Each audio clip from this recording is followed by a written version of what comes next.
Okay, so in this tutorial I'm going to I guess give you guys a guide or some ideas on how you could render a forest in pen and ink. I'm going to be using a large point, 0.8, and I'm going to also be using a 0.3, pretty small. I always, in general, I always try to have at least 3 points available, like a really small point like a 0.05, and kind of a mid-sized like a 0.5 or 0.3, and then have a larger size like a 0.7 or 0.8. There are occasions where I may need something like a 1, but generally those are the 3 types of points I like to use. And obviously the smaller point is for like little details and so on, and the larger points are for like filling in and also for making really bold outlines or contours. So I just sketched it in right here. I think I'm also going to do a tutorial on preparing your pencil drawings for ink, like just some little pointers on things that is important to have down. Understand that you're not doing the drawing twice, okay? When you do your drawing in pencil, you're really just laying out certain foundation or groundwork that you're going to go into with your pen. All right.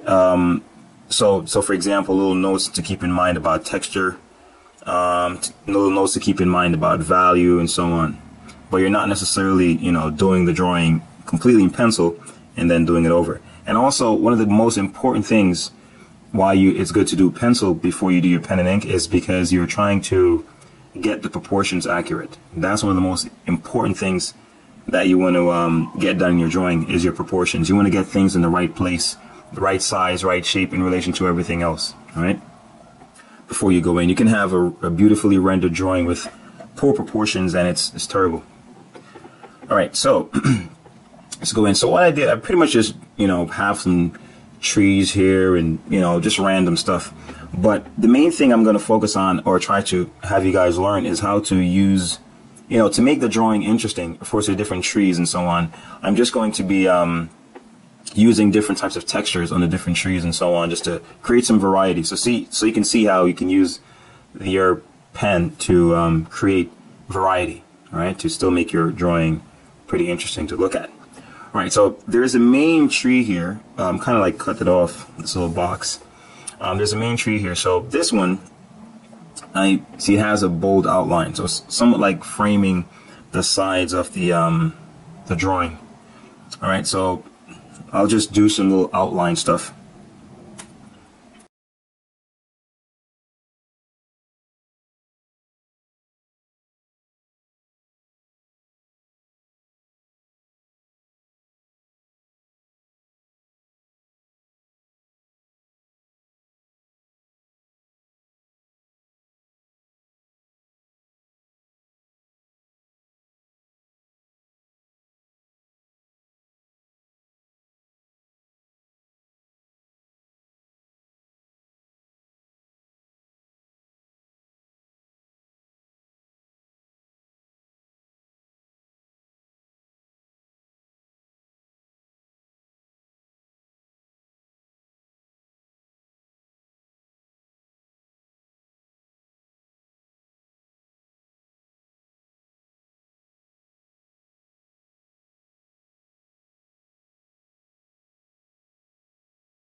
Some key things to point out is that you're going to have a lot of overlapping, all right?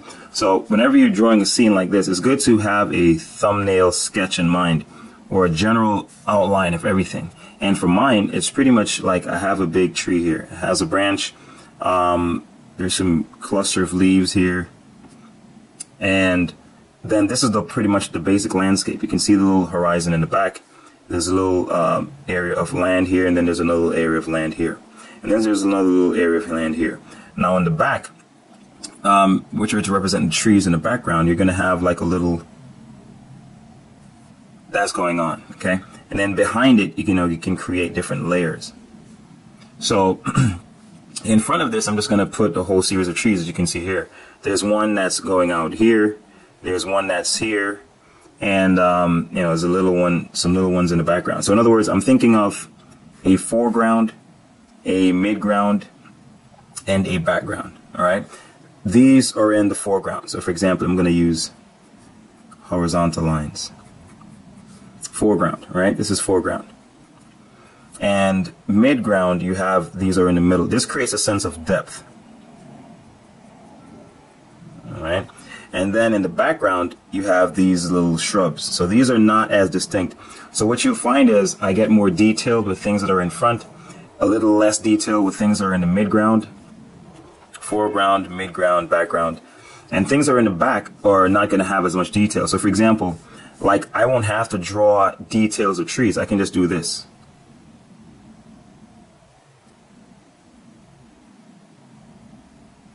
And just shade them in.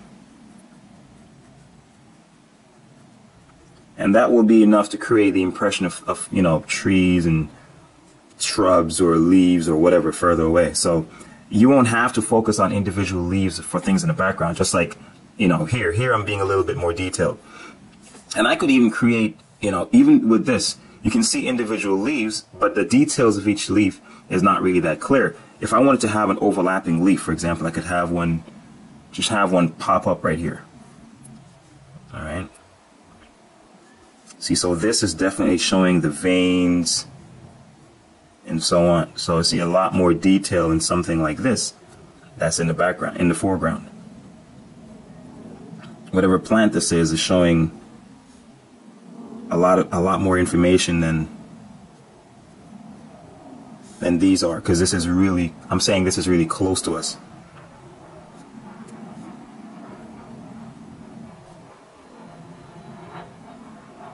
And see, and this is the thing. This is a good place where I may want to use a smaller point, because I want to be able to show a little bit more detail with the, you know, areas that are closer to us. Unless, you know, of course, it's my style, and I may not want to go too detailed. That could be a stylistic thing as well. But just to distinguish what's close from what's behind, I may want to put in a little bit more detail. So this is overlapping this, so there's a cast shadow onto this plant. This is overshadowing this side, there's a cast shadow. And I'm just making this up, but just to give you a sense of how I would create a sense of depth. All right. See, I'm trying to make this leaf be a little broken so it doesn't seem too perfect.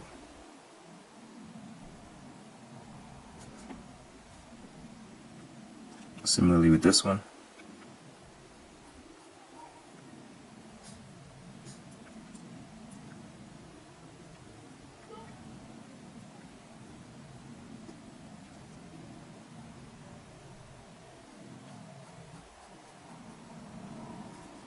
All right, so basically I'm making these, and then I would make the outline for these really bold.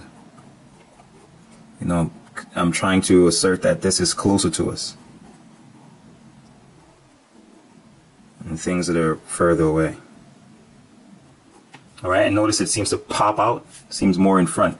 So, of course, with things in the background like these, as I'd mentioned here, the trees in the background, I'd use a smaller point. This is where I'd use the 0.005 point. So this is the 0.05 is the small, the 0.3 and 0.8. So this is like a general guide, you know, using a larger point, a medium point, and a small point. So this would be perfect for making little details in the background. Like for example, I just barely sketched it in, but you know, all I'm doing is the same thing I suggested here. So this would indicate the trees in the background. You know, you could make them like so.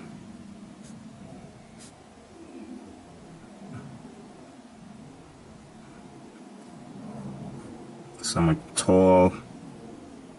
And also you could vary the texture. It doesn't have to be like I did here. You could, you know, create some variety. And then just putting in some strokes here to just indicate some shadow, like they're, you know, they're far away. They're not that clear what's going on in that distance. And I mean, just like as I said, you're creating the illusion of reality. In reality, you can't make out things that are further away or far away from you. So, in your drawings, you're trying to be true to that in a sense. See that? I'm cross-hatching here. You don't have to.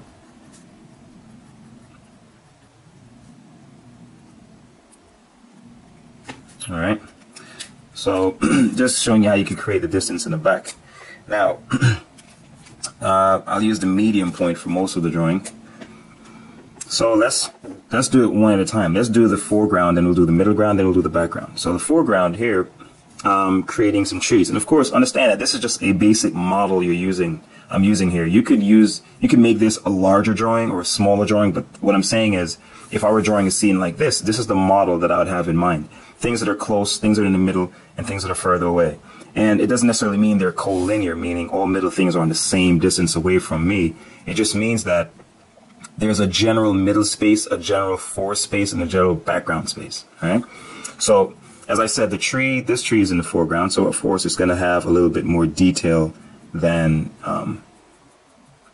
it's going to have distinctively more details in the middle ground trees. All right. So for example, I may want to point out the little striations on the branch here. So as I said, closer to where the leaves are, you're going to have a little shadow. It's going to cast a little shadow. And notice I made this branch a little darker because I'm saying it's behind this one, and there's a shadow being cast on it. All right. And here I'm using some overlap. Overlap is very important for creating the illusion of depth. Okay, I'm going to put the shadow on this side because as I said, when you're creating the illusion of reality, you got to think of things in simple forms. And I'm assuming that it's a cylinder like this and it's being lit from, let's say, the upper right. Like that. So shadow is going to be on the left. All right, lower left towards upper right, where's the light. So I'm going to put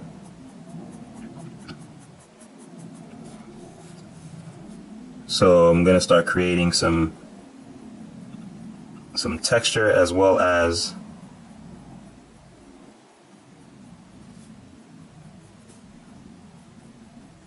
indication of light and shadow, right?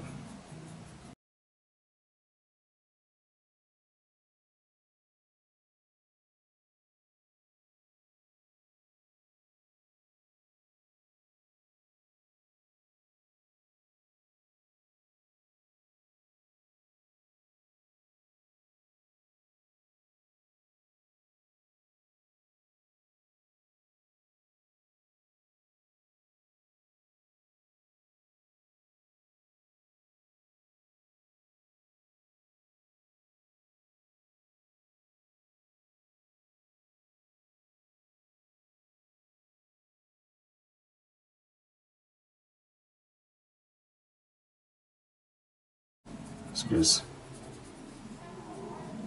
like so. All right, I think that's enough detail for that tree.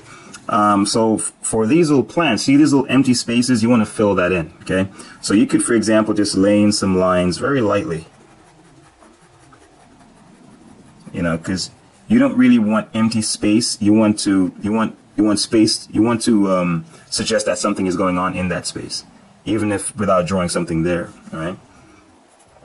So then here are the little leaves, and this is interesting for playing with leaves because I can treat some of them with detail here, and then other ones I can just make black. Some of them I can, so you can make out some detail and some you can't. All right. You can make a rock somewhere. It's up to you. But you should feel free to invent as you go along. All right, that's the way the mind works. Something can look like something, and you make it that. Things will somewhat evolve out of the drawing as you draw.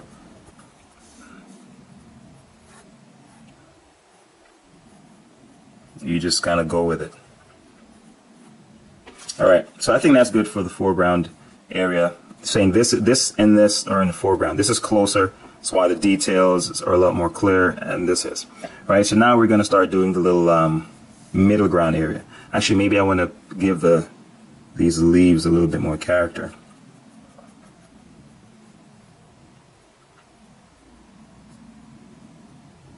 So as I had mentioned in the less is more video, all I'm doing here is just suggesting. I'm not literally drawing leaves. I'm just doing this. All right, and the mind fills in the rest. See, curve, curve, curve, and that's it. Curve, curve, curve, and that's it. And the mind will just see leaves.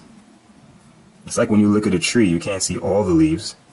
You just see, you see it in a comprehensive way. You see a collection of leaves. But our mind tells us that we're looking at a cluster of leaves, all right? So in the same way, you don't need to draw everything literally like you see it, or you think you see it, all right? Now, I'm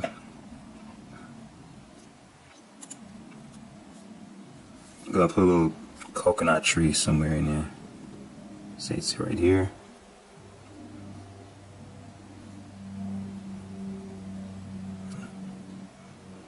Now I'm Jamaican, so I have to put a coconut tree in here somewhere.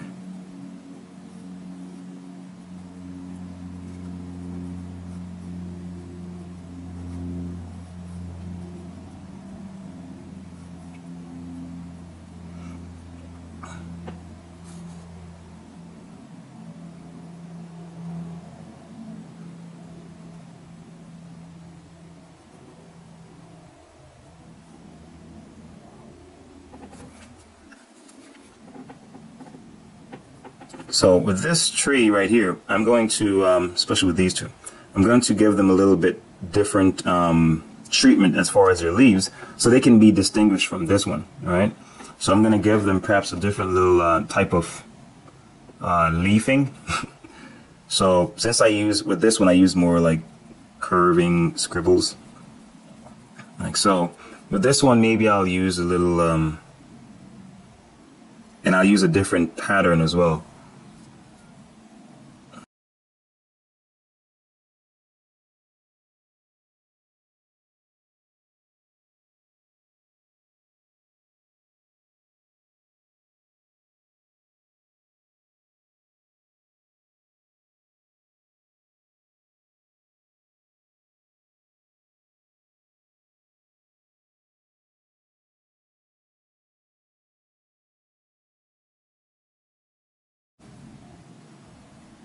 See, I'm giving the texture of this tree a little different treatment. I'm just using long vertical lines. For this one, I'm just going to use scribbly lines, like so. See, they create different textures. You know, you just have to experiment and try different things. Makes the drawing a little bit more interesting, not as predictable, and like it's created by a robot. You want it to look lifelike, because in life, that's the way things are. It actually has a lot of variety.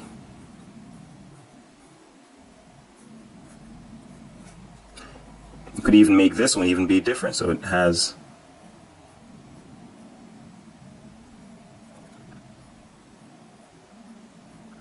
And notice also that I'm using the types of lines on this tree to make it, to reinforce or accentuate the direction. See, the tree is curving away like so, so I'm making the lines like this, because that gives the impression something is going in that direction. See, something is coming in this direction, then I would make the lines like so.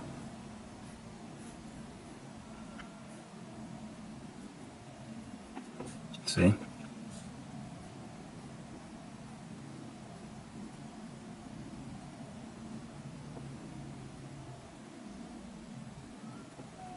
See, I've created 1, 2, 3, 4 different textures in these trees just by treating them differently.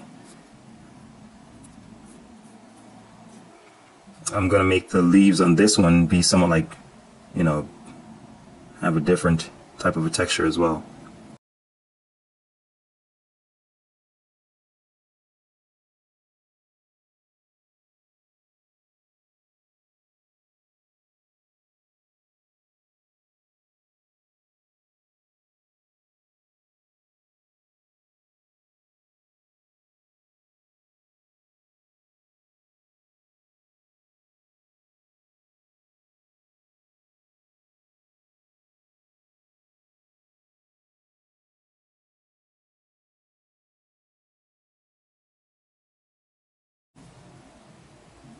All right.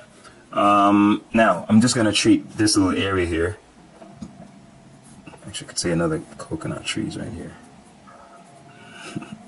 Why is there a coconut tree in the forest somewhere? Because I said so. There's a couple coconuts on it right here.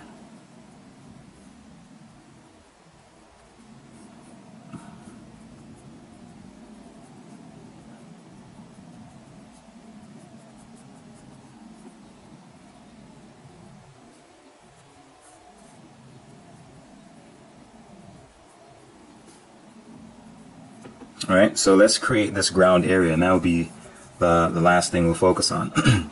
So here you can have, deal with it however you want. You can have little grass. Actually, I'll just, actually, we could even say this is water. I just thought about that. If I want to treat this as water, you could just have reflection. I'm making very light lines here. And then, as I did in my water reflection tutorial, I'm just using short, choppy lines, and they get a little spaced out. But they get interesting when they start mimicking the shapes of the things above them.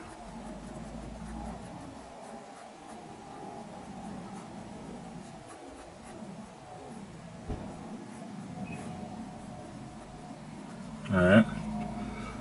So here you can have little shrubs or wild, weeds right here. And you treat it just in the same way like you'd be drawing like fur. Alright, so you have like the front area like that, and then you have the end area, and then you just fill it in and give it some body. So of course one area is going to be darker than the remaining area. Okay, that's what gives it volume. Alright, so part that's close to the ground is going to be a little darker than the remaining areas. See, just like that.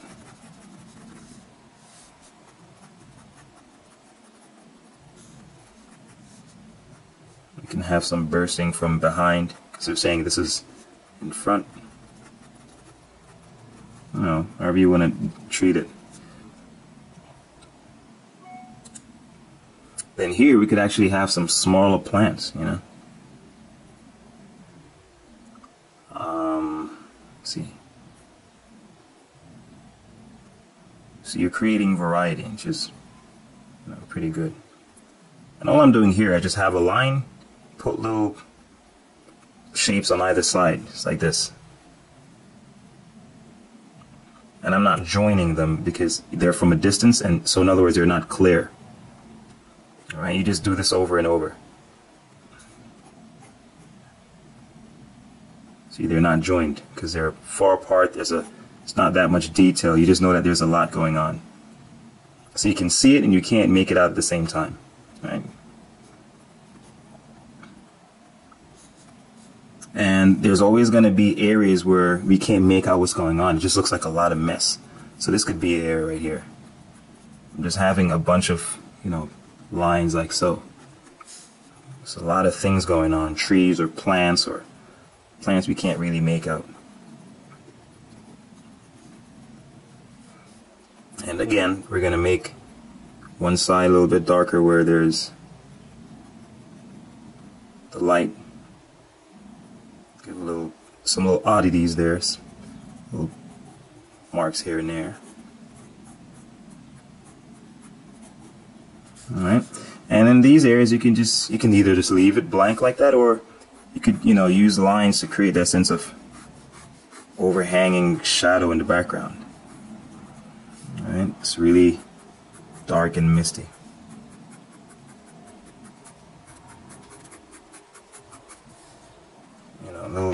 Again, I'll use the smaller point, suggesting there's a lot of details, little things going on. Trees back there.